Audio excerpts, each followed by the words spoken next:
Jonquil Place in MT Lebanon has been adorned with a large Pittsburgh Steelers logo for nearly 3 decades.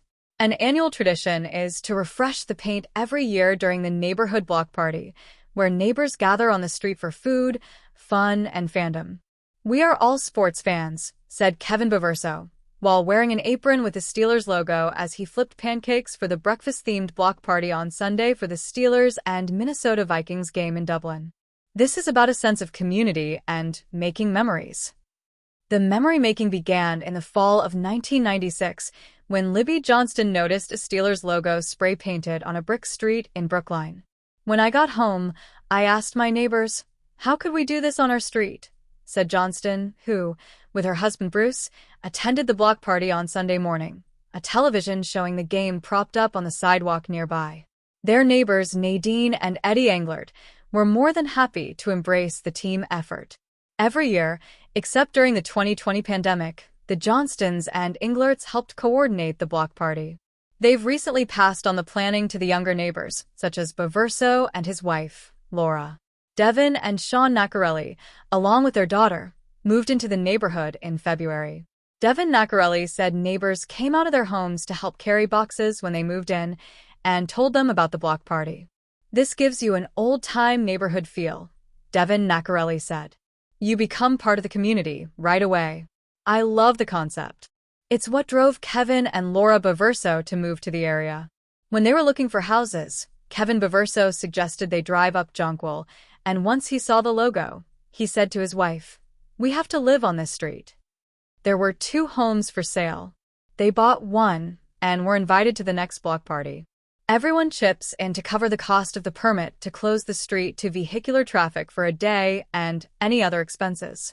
They schedule the block party early in the season during a Steelers road game because some neighbors attend home games at Acrisure Stadium. Since the game was early, the festivities began at 8 a.m. when neighbors of all ages gathered to watch the Steelers defeat the Vikings at Croke Park. Terrible towels swirled. Irish music played in the background. Guinness was consumed. Children rode bicycles and scooters and were part of a donut-eating contest. After the 24-21 Steelers victory, it was time to paint. The circle is covered with 3 coats of white street paint by Warren Ashbrook, who has lived in the neighborhood since 1976. He said he remembers when it was a brick street.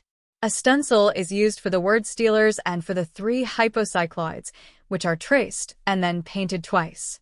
Mighty Kirk, wearing a green t-shirt with a shamrock and the word Yins across it, helped paint the border. "You get a real sense of community here," Kirk said. "These block parties are where you can meet all your neighbors." "The logo is striking when you see it finished," said Dan Kirk, who was painting the blue hypocycloid. Nadine Englert was painting the yellow hypocycloid and Kevin and Baverso the red hypocycloid. "We need more stories like this one of community in this day and age," said Nadine Englert, whose 3 adult children continue to ask their mom to send photos from the block party. The team spirit has spread to 2 other MT Lebanon streets. Broadmoor Avenue has a Pittsburgh Penguins logo and Queston Avenue has a Pirates logo. The artistry has created some buzz on social media. Valerie Christoffel and Jennifer Yaka, who live on Broadmoor Avenue, attended the Jonquil block party. Christoffel said they were a little jealous of the Steelers logo, so they got some of their neighbors together to create a Penguins logo 3 years ago. "The street logos are yet another testament to the black and gold fan base in Pittsburgh," said Pittsburgh Penguins Chief Communications Officer Jennifer Bolano Ridgely via email. "We love the passion and creativity of our fans, and we love to see it bringing people together in the community."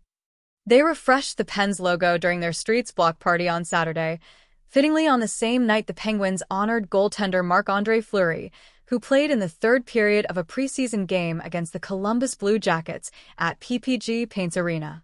Yaka said she organizes a Penguins game party once a year with the neighbors.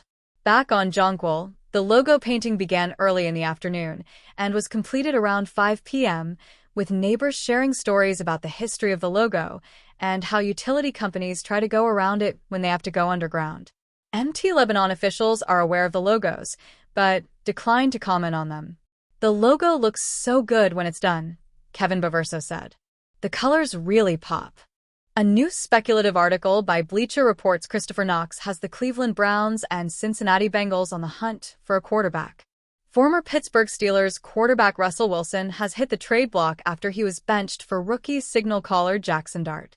His current team, the New York Giants, could always hang on to the veteran gunslinger for insurance purposes, but it makes sense for both sides to start off fresh.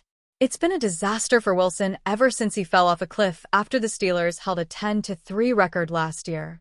They lost their final 5 games of the season, including their playoff debacle, and it made little sense for Mike Tomlin to entertain bringing the veteran back.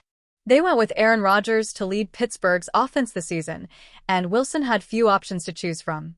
It was between the Giants and the Browns, and Wilson decided that New York was his best landing spot. He did continue to show glimpses of what still makes him an intriguing option to be a starter in the NFL, but he has also shown why so many teams have passed on him. He might not be a great quarterback anymore, but he is someone who could help a team if he is traded. Former Pittsburgh Steelers QB Russell Wilson could get traded within the AFC North. Wilson had a magnificent game in Week 2 of the season, where he produced 450 passing yards and 3 touchdowns. The Giants lost that game, but it seemed like Wilson pushed himself back into the spotlight. The following week, he reverted to his old ways, prompting New York to make a quarterback change. He still has quality starts left, but he isn't consistent enough. With Dart in the fold, it makes little sense for New York to hold on to Wilson. He can start games for a couple of different teams in the NFL if they're desperate enough. A couple of AFC North rivals could make sense, as mentioned in the Bleacher Report article. With the AFC North wide open right now, the Steelers could struggle against the Browns or the Bengals with Wilson in the fold. Cincinnati has started Jake Browning with Joe Burrow out for most of the season. It has sunk the Bengals' chances, but if they trade for Wilson, their offense could make some noise with the weapons they carry. He wouldn't be too expensive for them to acquire, and it would make sense for both parties. Wilson gets a shot to excel in a strong offense, and the Bengals might save their season.